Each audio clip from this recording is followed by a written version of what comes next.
इस पावन प्रसंग पर गुरु भगवान के चरणों में कुछ पंक्तियों के साथ बात करते हैं। जब तक गुरुवर नहीं मिले थे खाली था मन का मंदिर, अब तो मन में वही बसे हैं। कुछ चिंता ना रही फिकर है अनगिन उपकार गुरु के, हमें दिखाई मोक्ष डगर। ना जाने अपना क्या होता जो ना मिलते गुरु अगर।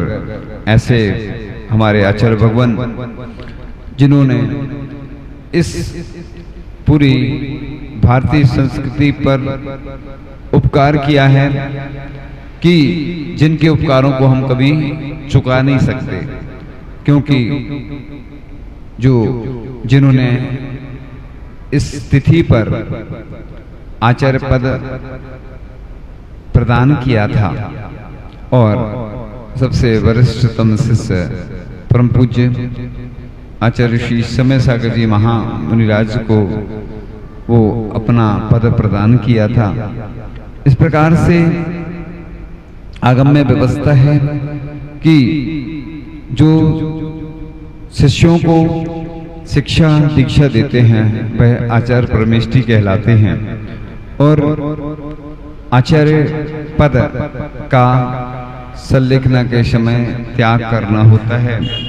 इस प्रकार से आचार्य भगवान ने अपने जीवन में जो भी किया बड़े अच्छे भाव से किया। इस भारतीय संस्कृति के ऊपर उपकार किया है, उनके उपकारों को तो हम कभी चुका नहीं सकते हैं, क्योंकि जिन संसन की शान थे गुरुवर, हम सबके भगवान थे गुरुवर। ज्ञान सिंधु के लाल थे गुरुवर, श्रवण संघ के नायक थे गुरुवर। तीर्थों के उद्धारक थे गुरुवर, हम सबके उद्धारक थे गुरुवर। विद्या के सागर सम गुरुवर, नमन अनंतों बार है गुरुवर। इस प्रकार से आचार्य भगवान ने परम पूज्य मुनि श्री समय सागर जी महाराज को पद दे करके इस संस्कृति पर बड़ा उपकार किया था। ऐसे आचार्य महाराज जो कि निर्दोषचर्या का पालन कर रहे हैं, चाहे नहीं अरमान नहीं, कुछ ना कोई अब जिज्ञासा, गुरुवर ने सब दिया स्वयं ही, पूर्ण की सारी आशा। उनने मुझको शिष्य बनाकर मेरा जीवन धन्य किया, अंतिम भव तक गुरु रहे वो, पल पल कहता यही जिया। तो आचार्य भगवान ने इस पूरी सृष्टि के ऊपर महान उपकार किया कि जो इस पद पर स्वयं इतने वर्षों तक स्थापित रहे और फिर उस पद को त्याग करके निर्मोही गुरुवर। तो इस प्रकार से श्रद्धा जल से हम तो नित ही चरण धुलाते गुरुवर के, सद्भक्ति के सुमन मनोहर खूब चढ़ाते भरवर के, शब्दों के अक्षत की थाली अर्पित अक्षय पद पाने, भावों के फल सतत चलाते बस उन जैसे बन जाने। हर शिष्य की यही भावना होती है कि मैं गुरु जैसा उनके रास्ते पर चलकर उन जैसा बनो, क्योंकि जैन दर्शन में कहा गया है पड़े रहो दरबार में धका धनी के खाओ, एक दिन ऐसा आएगा खुद धनी बन जाओ। तो ऐसा जैन दर्शन में कहा जाता है कि वो गुरु महान होते हैं जो अपने शिष्य को कैसा बना लेते हैं, अपने जैसा बना लेते हैं, भगवान बना देते हैं। तो जो भक्ति से ओतप्रोत हो, गुरुवर की भक्ति करते, उनको सुलभ सकल साधन हो, सिद्धालय भी बेबरते, गुरु भक्ति से कर्म निर्जरा तथा पुण्य का संचय हो। जिनके मन में गुरुवर बसते, निश्चित उनके अगछय हो। तो इस प्रकार से गुरु महाराज ने इस संस्कृति पर तो उपकार किया, सबको जन जन का कल्याण किया। कितने सारे दीक्षित हुए, कितने सारे त्यागी व्रती बने। तो आचार्य पद अपने शिष्य को प्रदान किया जाता है, जो कि इस जन शासन की प्रभावना कर सके और खुद तो अपना कल्याण करते हैं साधु संत, और जो जन जन आते हैं उन सब के ऊपर कल्याण करते हैं, उनका भी कल्याण करते हैं। गुरुदेव का नित्य गुणगान करता हूँ, संत के रूप में नहीं पहचान करता हूँ। चलते फिरते तीरथ महान थे बंधुओं, तीर्थंकर समझकर सदा उनका ध्यान करता। ऐसे आचार्य भगवान जिन्होंने इस सृष्टि के ऊपर बहुत सारे उपकार किए हैं, क्योंकि किसी ने लिखा है गुरुवर मेरी आन थे, गुरुवर मेरी शान थे, सच पूछो तो इस धरती पर चलते फिरते भगवान थे। जीव दया करुणा का पथ जिनने हमको बतलाया है, पृथ्वी के जन जन पर जिनकी रही बरसती छाया है, संतों में भी संत अनूठे ऐसे संत महान थे। सच पूछो तो इस धरती पर चलते फिरते भगवान थे। नियम धर्म और समय सार का सार जिन्होंने बतलाया, जीवन दया ही श्रेष्ठ धर्म है जिनने हमको है सिखलाया। मेरे गुरुवर प्राणी मात्र के रक्षक और भगवान थे। सच पूछो तो इस धरती पर चलते फिरते भगवान थे। सब वेदों का ज्ञान बताते थे, सन्मार्ग हैं दिखलाते थे, कैसे पा जाएं मोक्ष मार्ग सब मार्ग सहज हैं कर देते थे। देखा ना दूजा धरती पर तुम ऐसे संत महान थे। सच पूछो तो इस धरती पर चलते फिरते भगवान थे। ऐसे आचार्य भगवान के चरणों में कि जिन्होंने हम सबके कल्याण के लिए कितना क्या क्या सब कुछ दिया। तो किसी ने और भी अच्छी पंक्तियां लिखी हैं। जब आई खबर गुरु समाधि की, भारत माता है रोई, वंचित रही ना एक आंख भी जो गुरुवर को ना रोई। स्तब्ध रह गया सारा भारत, संसद को भी हिला दिया। ऐसे थे गुरु विद्यासागर, राजा को भी रुला दिया। गिरजाघर मंदिर मस्जिद गुरुद्वारा सभी ने गुरु को नमन किया। ऐसा था तब तेज गुरु का, पल भर में सभी को मिटा दिया। इंसानों की बात क्या, देवों ने डोला थामा था। त्रिजगति की एक गाय ने अपना माथा टेका था। अब तक ना हुआ कोई संत, शायद अब ना हो पाएगा। 21वीं सदी के युग संत इतिहास भुला ना पाएगा। समस्त विश्व का जैन समाज तुम्हें गुरुवर भुला ना पाएगा। समझ नहीं आता तुम बिन समाज कैसे रह पाएगा। जब घड़ी आई अस्थि विसर्जन को, देवों ने चंदन बरसाया। यह देख अतिशय सकल जैन को सरिता में चक्कर आया। जब तक धरा और गगन रहेगा गुरुवर पूजे जाओगे, जब तक सूरज चांद रहेंगे गुरुवर पुकारे जाओगे। तुमने कभी ना सोचा था गुरुवर इतनी, जब तक आएगी याद आपकी आंखों से आंसू आएंगे। इस प्रकार से गुरु चरणों में बहुत अच्छी अच्छी पंक्तियां।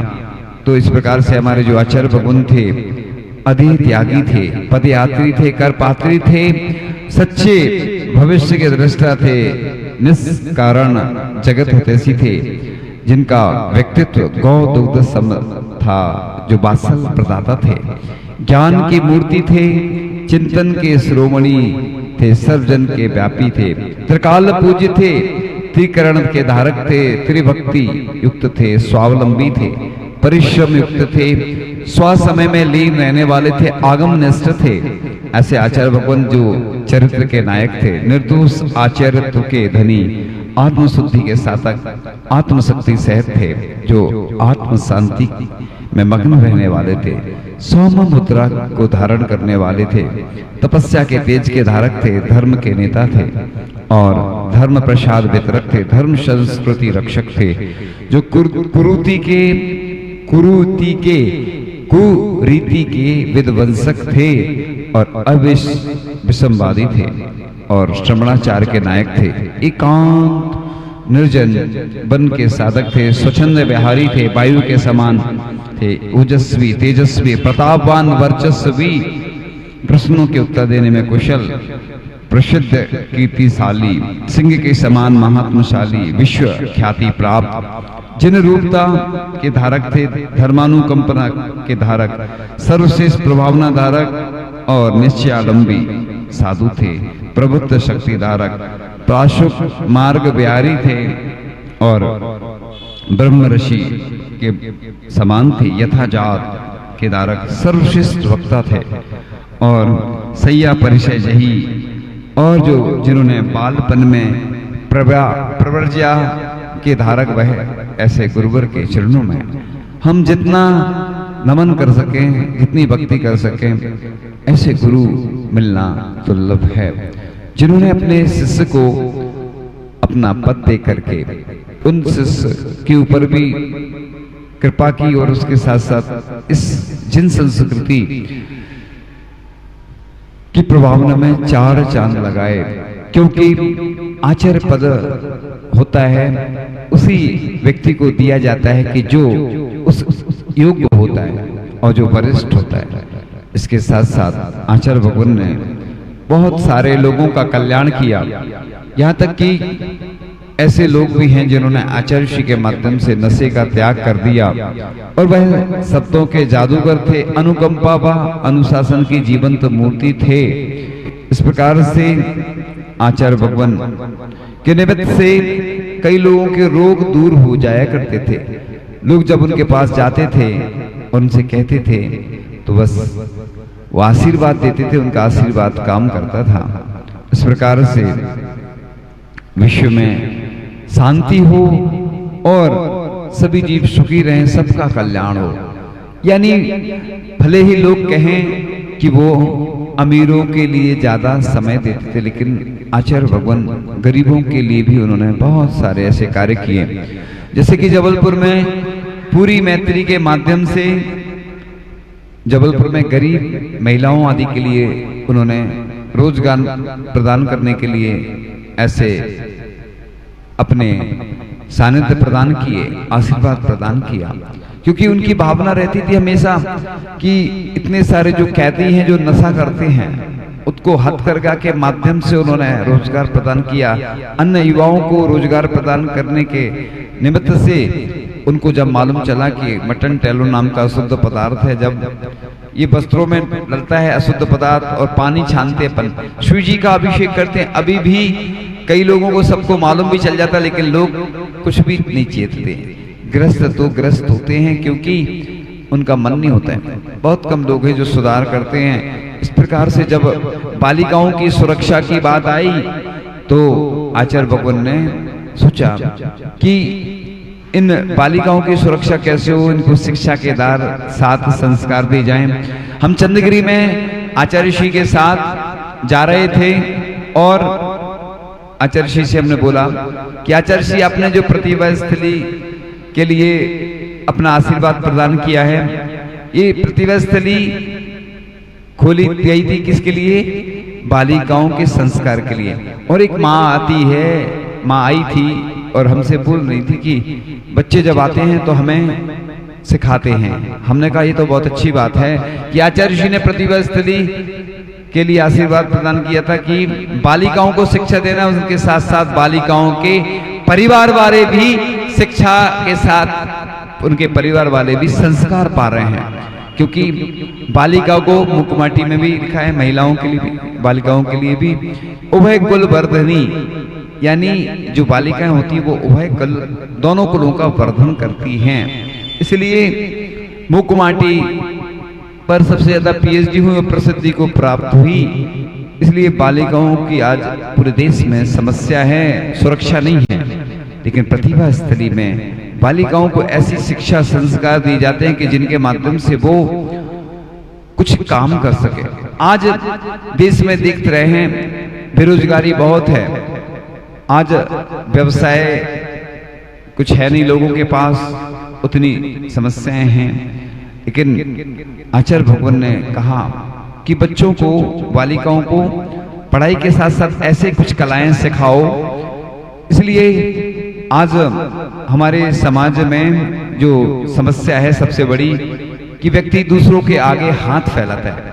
इसलिए आचार्य भगवान ने हमेशा शिक्षा दी कि कुछ ऐसे काम करो जिससे कि जैसे किसान हैं तो वो किसान खेती तो करते हैं, उसके साथ साथ गायों का पालन करें, हथकरघा आदि का ऐसे कुछ कार्य करेंगे जिससे उनकी इनकम हो।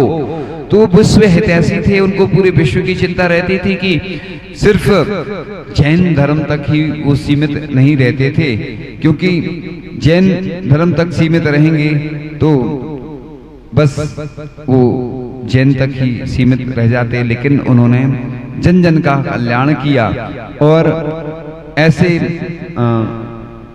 जग हितैषी वह हमारे गुरुवर ऐसे थे कि ऐसा उनका भाव रहता था। इस प्रकार से आचार्य भगवान ने ऐसा संघर्ष किया, क्योंकि पंक्ति कही है कि संघर्षों से जूझ कर मिलता सदा मुकाम, जो पहले ताने कसे वे अब करे सलाम। कई लोग बुराई भी करते थे, ऐसा कैसे होगा। गौशाला की बात आए, चाहे हथकरघा की बात हो, चाहे और भी बात हो, लोग क्या है कमियां तो देखते हैं, सहयोग कोई नहीं करता है। लेकिन आचार्य भगवान ने जब से दीक्षा ली निरंतर संघर्ष करते रहे। एक बार की बात है कि वो अपने गुरु के लिए अपने कंधों पर बिठा करके ले गए। आहार के बाद ऐसा सुनने में आता है, इधर पिच्ची भी लिए, कमंडल भी लिए, उनके गुरु की स्थिति चलने लायक नहीं थी। मुझे वो दृश्य आ रहा है कि देखो कसाई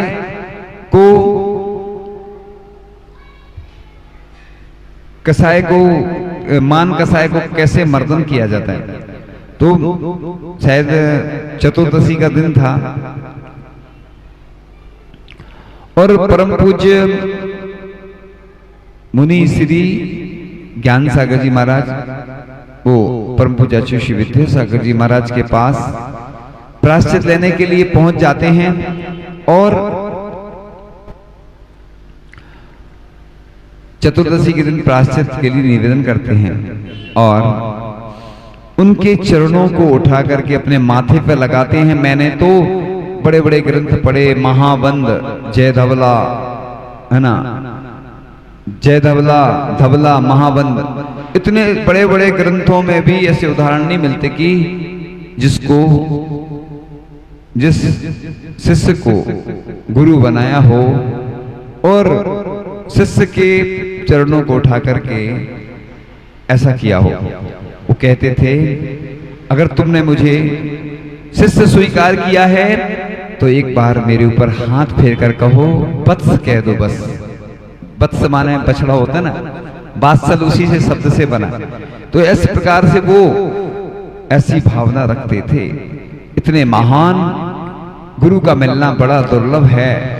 आज देखो कोई भी होता ना, अपने से छोटा होता है ना, तो उसको इतना वात्सल प्रदान नहीं कर पाता है, क्योंकि कुछ ना कुछ विकल्प आ जाता है कि हम तो बड़े हैं, हम ये छोटे हैं, यही तो चलता है। लेकिन उन जैसे देखो बिल्कुल शांत रहते थे।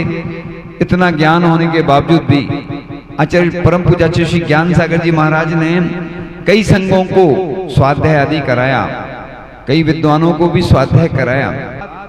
आचार्य श्री विद्यासागर जी महाराज ने परम पूज्य मुनि श्री समय सागर जी महाराज को आचार्य पद प्रदान किया और वो महान आचार्य महाराज जिनके चरणों में हम अपनी विनयांजलि भावांजलि अर्पित करते हैं कि आप इसी तरह जिन शासन की प्रभावना में रत रहें और आप दीर्घायु हों, और इसी जिन शासन की जिस प्रकार से परम पूज्य आचार्य भगवान श्री विद्यासागर जी महाराज ने कदम दर कदम कष्टों को सहन करते हुए और उस मंजिल को पा लिया जो जैन दर्शन का सबसे महत्वपूर्ण कार्य होता है।